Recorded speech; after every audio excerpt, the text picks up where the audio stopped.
most of the poorest people who are surviving, they have all this stuff of pain and loss and struggle like built into their experience that they basically like end up being more resilient. They smile more and they experience more joy and happiness than so many of us that have so much.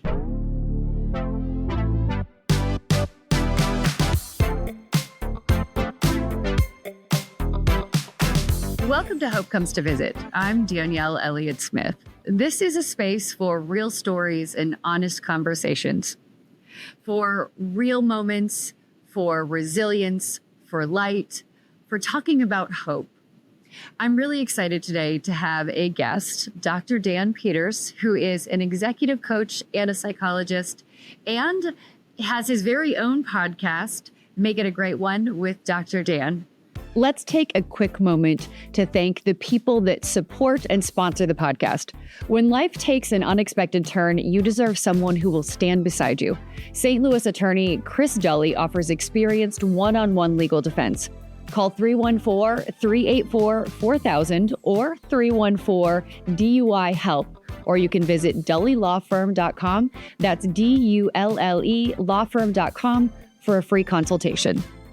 Dr. Dan, thank you so much for joining me. I'm really excited to have you here today. I know that even just that short introduction doesn't even touch on your entire resume. There were pages and pages when I was looking at everything that you do.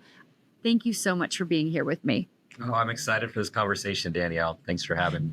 You know, it's so fun how much crossover there is between what you and I do and what your podcast you do, inspiring stories and motivation and helping people to be the very best version of themselves. So let's start by talking a little bit about your podcast. Why did you start it, and what motivates you to want to bring out the best in people? Great question. Okay, so I'm going to start with my previous podcast, Parent Footprint with Dr. Dan, which ran for about 8 years. And the focus of that podcast, while it was a parenting podcast, was really about the way for parents to raise healthy and engaged kids is for parents to be healthy and engaged in their own lives.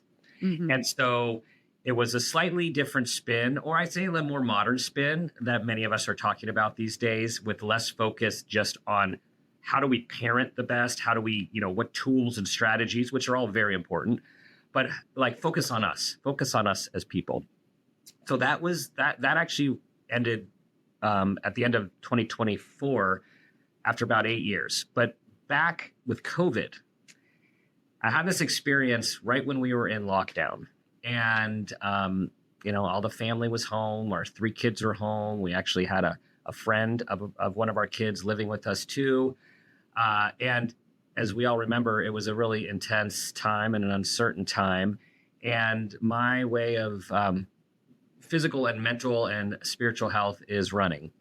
And that's where stuff comes to me. So I was on this run during lockdown, and I sort of received this, what do we call it, a message, a download, a thought.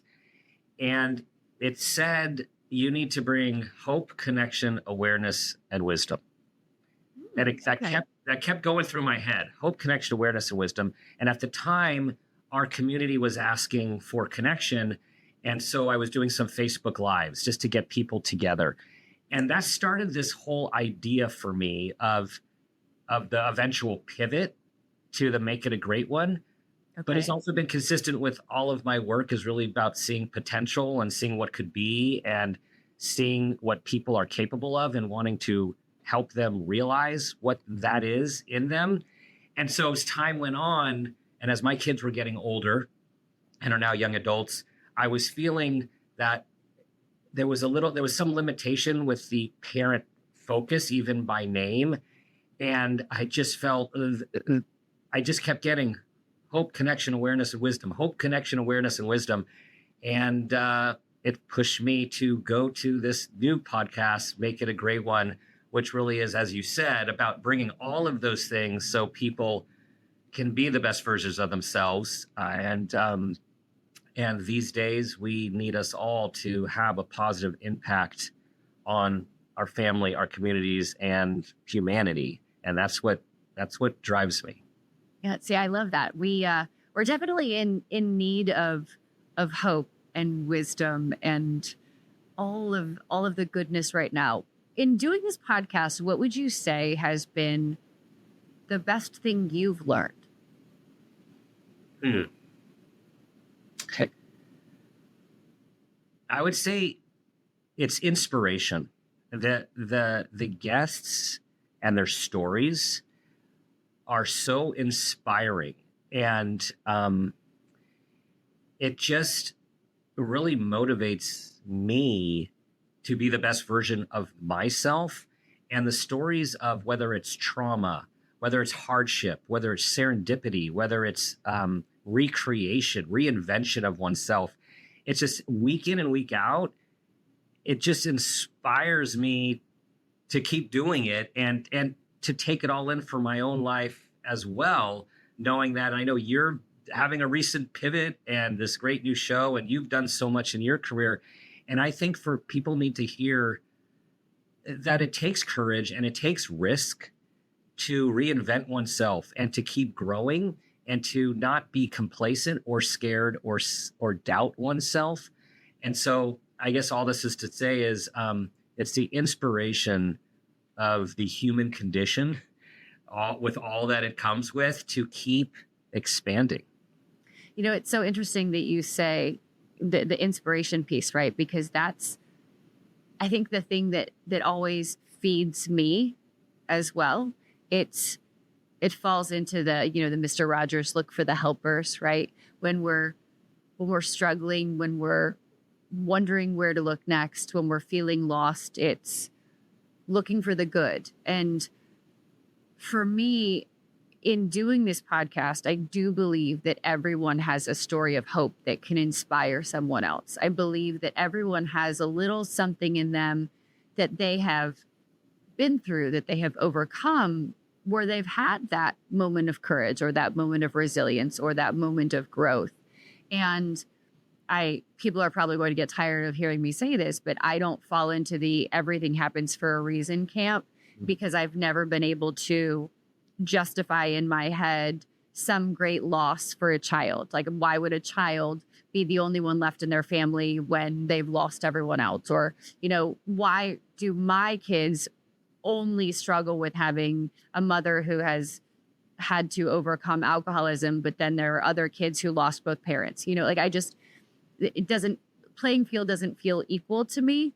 However, I do think that it is my obligation to figure out what it is I'm supposed to do with whatever challenges are put in my direction. And I think that there is hope in witnessing the experiences and the strength that other people use in their experiences. And for me, that's what this is. So even in hearing you share the experience of, well, I'm doing this parenting podcast, like I had a parenting and lifestyle website, and then was thinking, must pivot away from extraordinary mommy, right? And you run. I wish I could say I ran. I'm not that good. But when you are looking for guests, what do you seek out? So, credit to my executive producer, Laura Rossi. She is wonderful at finding guests, and then there is the collaborate. Then we collaborate on all of the ones that come our way and the ones that we're looking for. We're looking for people. I'm going to use this word. It's like it's people that inspire, people that are passionate, people that have an interesting story to tell that I believe will impact our listeners. Because it's all about, you asked me, what do I get out of it? And as you know, this is just the byproduct of doing this. You get to meet wonderful people who care, like people who care about making the world better. So I find that a byproduct. What I'm really looking for is who is going to help with the inspirational message, the courage to change, the courage to go on, the resilience, the it's not too late. Like, this is what happened to me, and this is what I was able to do, and it was not easy, but this is what came out on the other side. So it's anything that moves the needle for people to grow and expand, and provides them with that space to really think about who they are, what they care about, and who they want to be in a community of people who are doing the same. As a psychologist, I imagine that you also have an interesting perspective on the human spirit as you're listening to these stories. Is there anything that you've heard that has surprised you? You know, having been a psychologist for a long time and hearing and witnessing lots of life over several decades, I could say that the theme that continues with the podcast is the strength and resilience of people. I mean, some of the stories are just, it's astonishing what people have experienced personally, situationally, environmentally, relationally, addiction, right? And then to be able to rise, and not only to rise personally, but then how they rise impacts their family, all the people they know, and then they're talking about it, and then it's having a ripple effect. So I never get used to hearing about the stories of courage, risk, and resilience and reinvention. And it's really true. Like, when you hear someone having gone through something and creating something or becoming something, and they say, you know, if I can do this, you can do this. And I know there are times that people say, well, yeah, I can't be this 1% of this famous person or this gazillionaire. And it's not about that. It's that you can rise and you can become, because the spirit, the human spirit. And I think this is where it gets interesting, because that word has lots of different meanings, I've learned and experienced over time. And so there's this human spirit, and then there's some people who have more spiritual, they believe in more of a spiritual connection, that we're all here for a reason to do something. Mm-hmm. And whatever one believes, I do believe that we do have a spirit, we do have a soul, that we're here to do something. And sometimes, to your point of the horrific unfairness and tragedy of life, it's hard to make sense of that. Right. To say, yeah, things happen for a reason. I mean, it's much easier if you like get a fender bender and then you get a new car, right? It's much easier to say that. But I totally agree with you. And I feel it's about trying to help individuals get in touch with who they are, their essence, who they are at their core, and what is that drive that they have, that thing where we get out of our head and we keep feeling pulled in a direction. I do think that the curveballs we get in life end up providing opportunities to go in directions we did not think we were going to go, but perhaps it might be part of what's in us, in our story. You know, it's listening to you talk about that.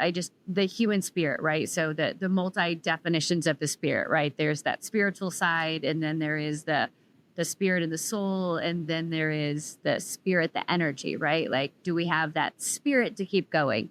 And it's good. I am always amazed at how each of those plays a role. One of the words you said in the beginning was serendipity, right? So that's the serendipitous piece to me, is the connections.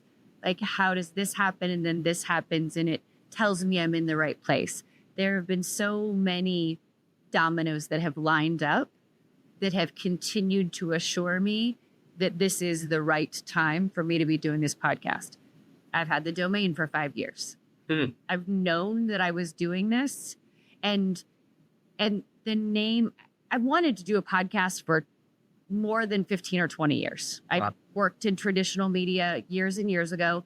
And when women weren't doing podcasts, I thought, you know what? I'd love to do a podcast, but I didn't want to just choose one niche because I didn't want to just talk family or just talk politics so I tabled it until it became right. And after going through the recovery process, I thought, now is the time. I will do a story-based, and it will have to do with hope in some capacity. And I went back to Florida after going there for recovery. And I went into a meeting and a gentleman said, you have no idea how important it is that you come back. Because every time you come, it shows people that it's possible, that you can stay sober and that this can work. Every time you're here, Danielle, it's like hope comes to visit. And the second he said that, I thought, there it is. There it is. There's the name of the podcast. And that day, I bought the domain. And I was 9 months sober. And I'm 6 years now. Congratulations. So thank you. But I wasn't ready to do it then. And there are so many iterations of me that have traveled through what will this podcast look like? What version of me needs to be the one doing the podcast and doing the interviews? And I learned that I had a lot more to go through. I had a lot of hope to lose before I was capable of sitting in this chair and saying, okay, what does hope look like? Right? I wasn't ready.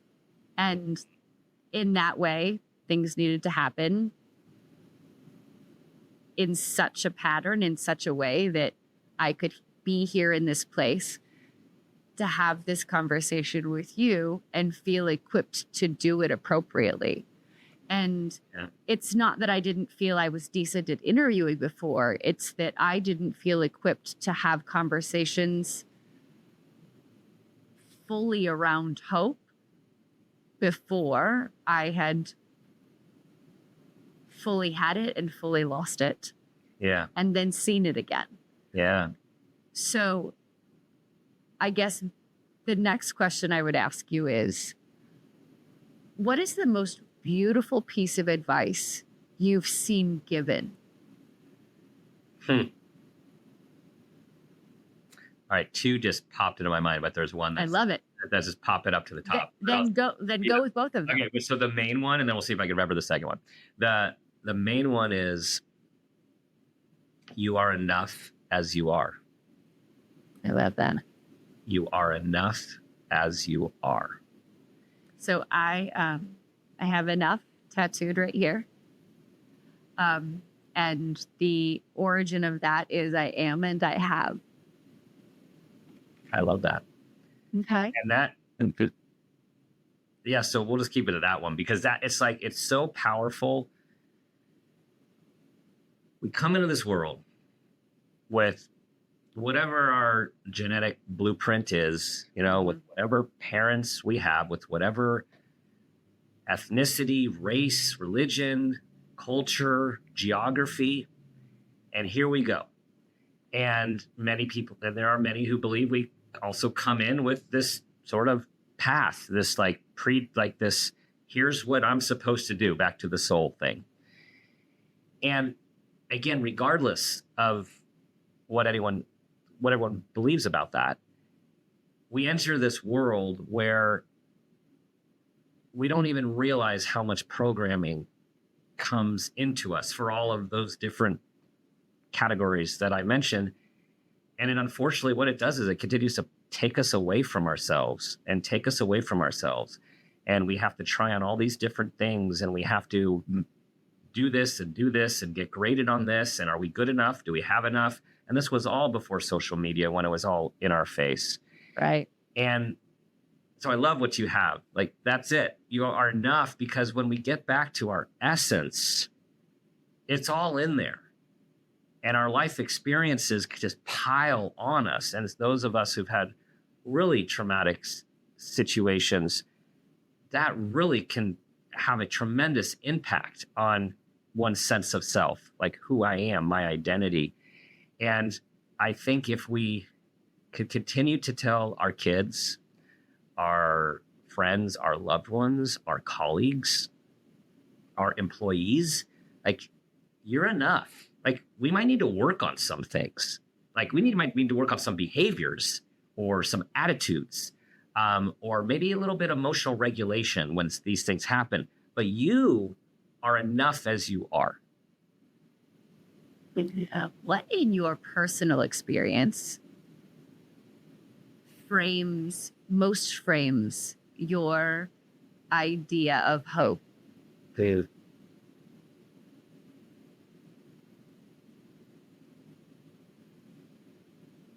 You settled into that one. Yeah. It's always interesting to me. Like, I just body language and just hearing you like sigh into that. Like, it sounds like there was something that came to mind. Yeah, the first part is finding it. The second part is articulating it. I would say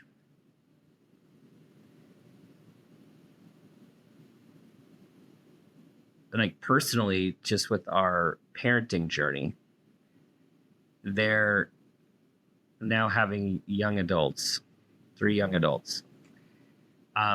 Looking back at some of those periods of time, which when each of them in different times was experiencing challenges that were hard for them. And as you know, as a parent, the powerlessness of watching your kids suffer. In any capacity, there is any pain. No. Yeah, and the suffering can be internal. The suffering can be at the hands of others. The suffering could be all these other factors that are out there, particularly most of our kids who have gone through COVID at different times, and loss and grief. I would say now, and this is where the gray hair comes in, is, maybe that's partially why it's gray, but the wisdom of the grayness is seeing that life, like they're moments,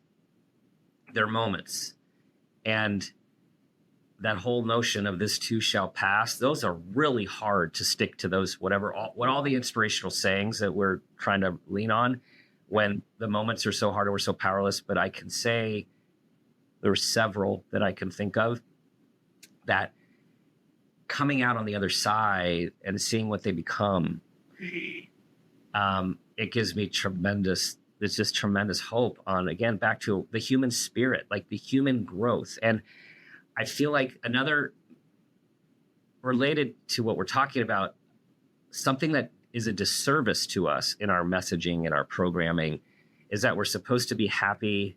We're not supposed to have pain. Everything's supposed to work out fine. You're entitled to all of this. I should have this. I should be like this. God, it's such a bunch of crap, because that sets us up for so much extra pain. I was reading this book last night. I read when I get into bed, and I think I've read the same page like 3 times because of how that is getting into bed. Yep. But the author is talking about having visited so many third world countries that basically most of the poorest people who are surviving, they have all this stuff of pain and loss and struggle like built into their experience, that they basically like end up being more resilient. They smile more and they experience more joy and happiness than so many of us that have so much. By far. I had the extreme privilege of visiting Africa, 2 different countries in Africa in the last 10 years. And I came back And I looked at my kids and I said, never again do I want to hear you complain about school. Because these kids go to school and they go in uniforms that have been passed down, and they are clean. They are torn and mended and torn and mended, and they are probably 10 and 15 and 20 years old. The uniforms. Every third kid is wearing shoes. Every other third kid is wearing makeshift shoes. And every other third kid is barefoot. And yet they are among the happiest individuals I have ever encountered in my life.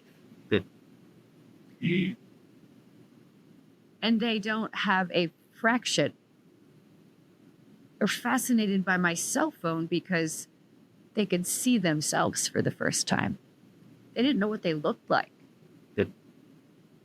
And we are surrounded by kids who are doing videos at Christmas time of their holes. And did I get as much as my neighbor? And no, I don't have any intention of working 8 hours today. I came in for 6. Why would you possibly want me there for 8? It's perspective is extraordinary. Yeah. How old are your kids? 25, 23, and 21. I am close to you. I have one that turns 21 next week, and then 19. So I'm just a smidge behind. Just a tick behind, right? What do you want your kids to say about you at the end of the day?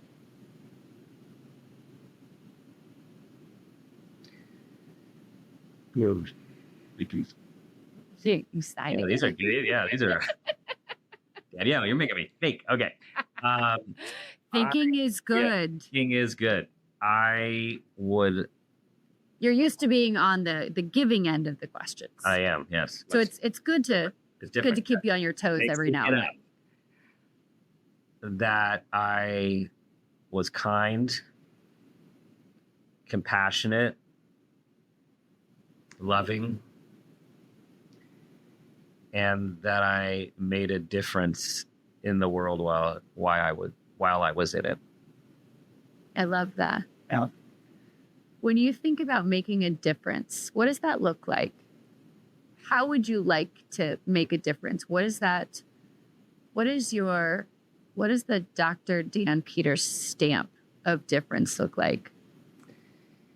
It's helping people see, realize, and become all that they're capable of being.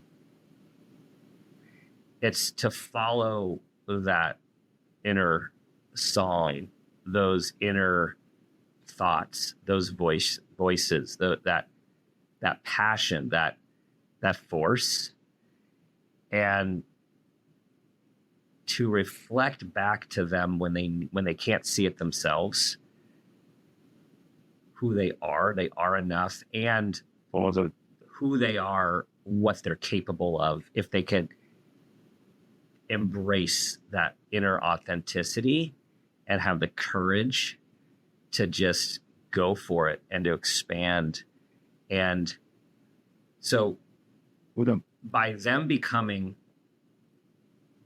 what they can become, the impact that they have on all those that they love and come into contact with, it's just a ripple effect. It just expands. See, I love the ripple effect. So, Dr. Dan, if I come to you and I say, I want to be my true and authentic self, and that song you want me to hear, what I'm trying to listen to, I can't hear it. Where do I start? We would start with how do you define yourself now? Like how would you get words to the identity? I am, or who are you? Who am I? And we might have to spend a little time on that. And then it's how close is that to who you want to be? And then we spend some time on what that is. And in between all that, we're pulling apart what feels like you, because there's a feeling. And well, I'll get to that in a second. What feels like you and what feels like the shoulds of society? Because we have both, right? I Right. want to be like that person. Well, that person might actually be an expander of some sort for you, but also Right. that person might also be something that is representing our culture that might not be aligned with what you truly want and are. So we start with those sort of questions. And I always grab my chest because I feel it. My indicator is in my chest. I know lots of people, they have it in their head. They have Mine's it in my chest. stomach. Is yours in your chest too? Yes, mine is it's very core related. It's very, if I'm off alignment, and that level of intuition has done nothing but increase as I've gotten older, as I've become wiser and more in touch with what's right and what's wrong. I can very clearly remember a moment probably closing in on 15, 17 years ago now that I was walking down the stairs in my house and I thought, I did not sign up for this. This was not what I had planned. And it's interesting because it wasn't what I didn't have planned either. I mean, it was just all of a sudden I was there and I didn't know how I ended up there, but I felt like I had a starring role in someone else's movie. Well, good. And I knew that it needed to shift. Yes, you knew. And the other thing is as you've gotten older, I imagine you've cultivated and listened to your intuition because that's something we're not taught to do.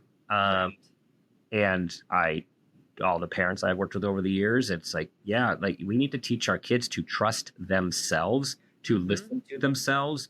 Yes. And, there's this whole notion of like in school, if you get the right answer on a math problem, but you don't show your work, you don't get any credit for it. And there are a lot of intuitive people who know answers, but they can't show their work for a variety of different reasons. And intuition is like that. And so I love how you describe that. And I feel in the work, it's helping people tap into their multiple intelligences. And what I mean by that is our bodies are intelligent. Many people say our gut is our first brain. Yes. And like you, I have gotten to the point through trust and cultivation and experience of I know whether something feels right or wrong, but now because it goes to my chest before it goes into words, right? Agreed.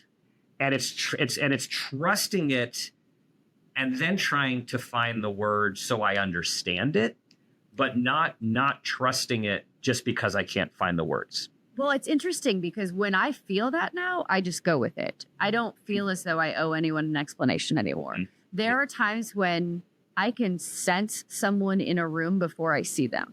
And I will know that there's someone in the room that is not a good connection for me. And I go back to thinking about, there was a time my son came home from school one time and he said, Mom, I have a really bad feeling in my belly. I have to talk to you. And we had a conversation. And the first thing I said to him was, I want you to know something. I'm incredibly proud of you. Because that feeling you got in your belly, you're right on. Because that was telling you that something about the situation wasn't right. I want you to keep listening to that. Nice. Because that is important. Mm-hmm. And those are the things that we don't always tell our kids or people in our lives. And I can think of a very specific time that I didn't listen to my intuition because my gut kept saying something is getting ready to happen and you should not leave the house. And I kept thinking, you can't call your friends and say, I'm not going out tonight because I have a bad feeling. And I ended up in a really bad car accident that night. And that feeling stayed with me all night until I sat in my friend's driveway. I was the driver for the night. And I sat in her driveway at 1 o'clock in the morning after dropping everybody off thinking, which way should I go home? Because I'm still not safe yet. Mm-hmm. And a girl ran a red light and hit my car. Wow. And that moment was I will never again Mm-hmm. not listen to my intuition. Mm-hmm. If I have a bad feeling that says don't leave the house, I'm not leaving the house. Right. And these are the things that we have to keep talking to everyone. I mean, especially our young people, but everyone, because this is back to your question about the work. The work is helping people get in touch with their inner knowing. Because I mean, I do believe it's a continuum, and some people have a lot of that just right off the bat, and some people have to develop it and dig to get it. But we all have that. We all come with this inner knowing, and it's all the noise and all the programming and all the stuff that takes us away from going within to understand what's best for us, like you have, because we're programmed to go without. Like, okay, I'm not feeling good, so I'm going to eat, I'm going to drink, I'm going to escape, I'm going to buy this, I'm going to get more external reason. Right, it's external, and the thing what is, are you doing wrong? Right, and that's just crazy. It's the crazy thing about the time we're living in, with all of the technology and having all the messages all the time, beeping and buzzing, is the challenge is for us all to, I mean, you don't have to throw it all away, but like know the difference, like keep it out there, and it's fine to want to have stuff. Yeah. But the assets and the resources are actually within. How do you define hope? Again, yeah, I love that. These are great. I've never defined it before. So that I'm aware of. So let me think about this. I would say hope. Yeah, how to define hope without hope, using the word hope. Hope is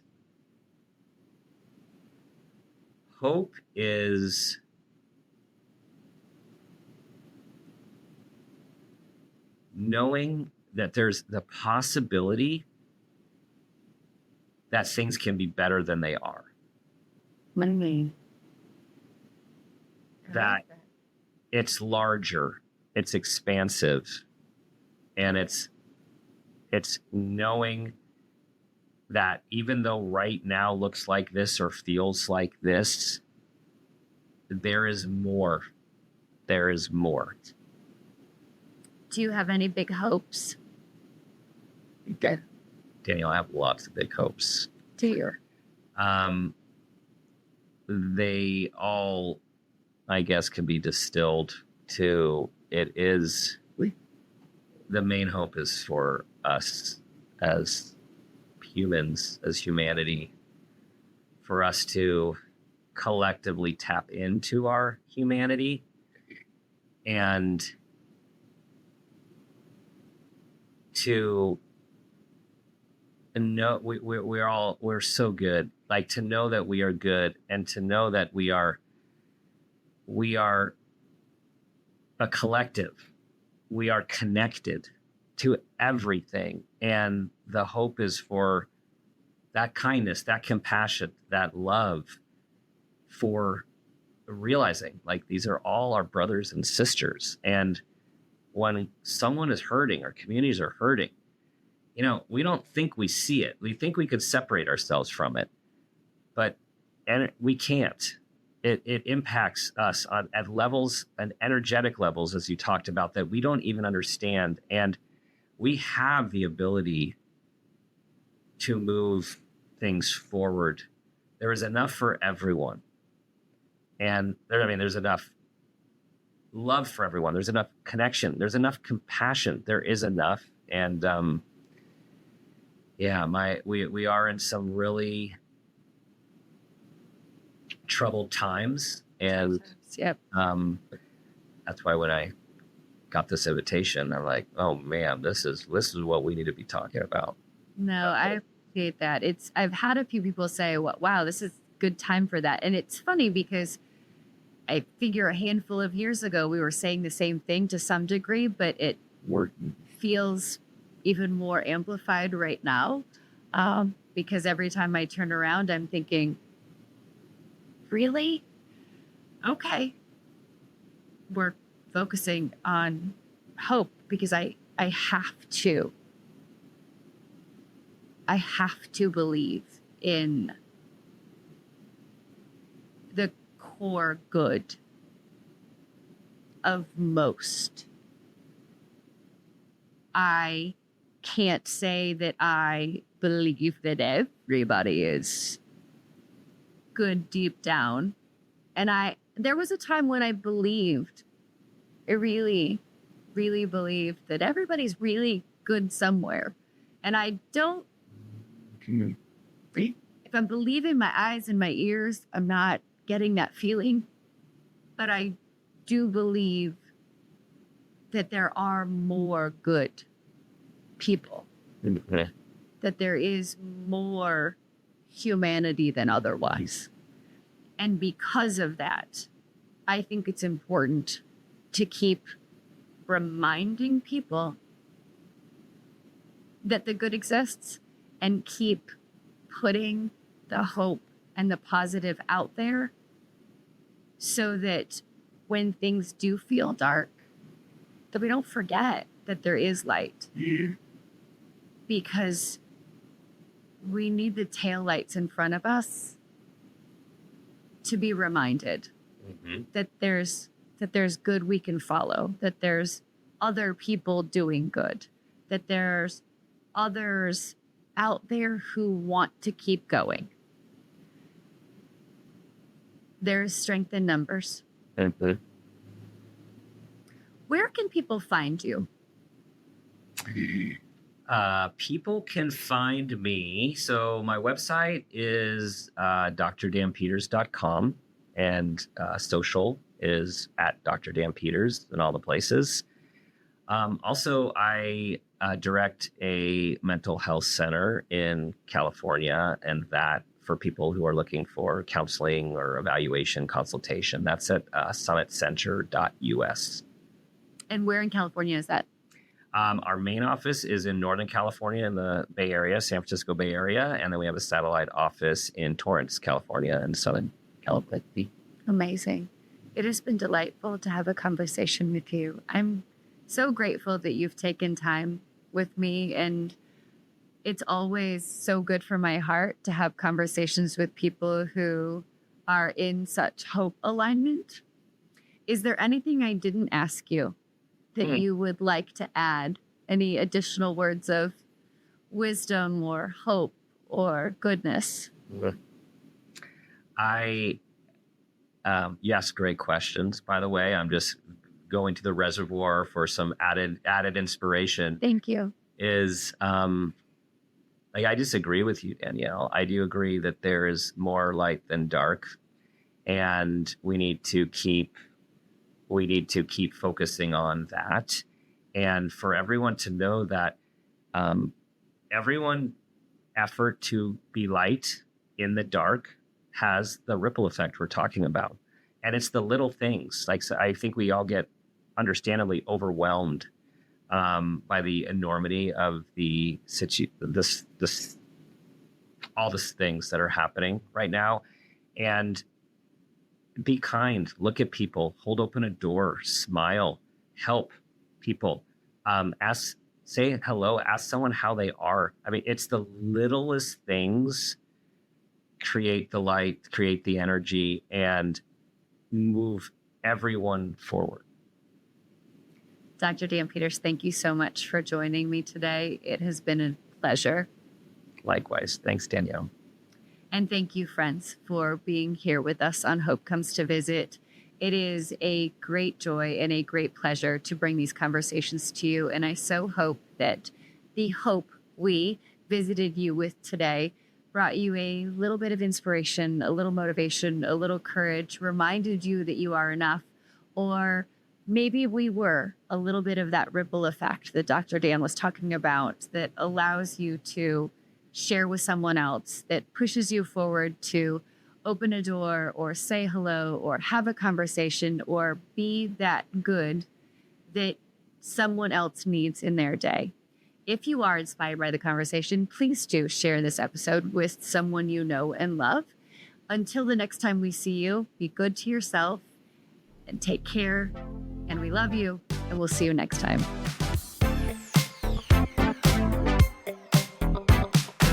Naturally, it's important to thank the people who support and sponsor the podcast.